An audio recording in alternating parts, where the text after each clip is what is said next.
Hello cuties, আমি স্নেহা। আজকে তোমাদেরকে শোনাবো কলকাতার এক কালী মায়ের গল্প, যেখানে মা স্বয়ং জীবিত।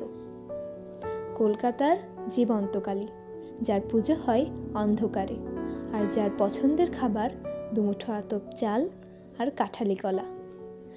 যার মহিমার কথা এতটাই জনমুখে প্রচারিত যে অমাবস্যার দিনে সেখানে টিন ধরার জায়গা থাকে না।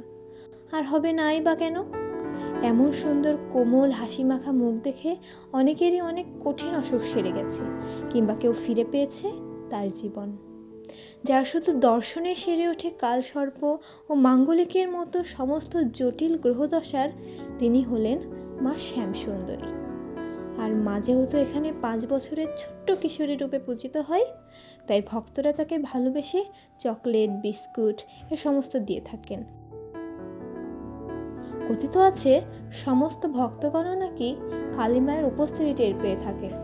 কখনো তার চোখের পলক পড়তে দেখা যায়, আবার কখনো স্থানের পরিবর্তন হয়। সাজতে ভালোবাসেন মা শ্যামসুন্দরী। অনেকে বলে নূপুর পায়ে বাড়িময় হেঁটে বেড়ায় মা শ্যামসুন্দরী। আজকে মায়ের গল্প এই পর্যন্তই। পরবর্তী কোনো গল্প জানাবো আমার পরবর্তী কোনো ভিডিওতে।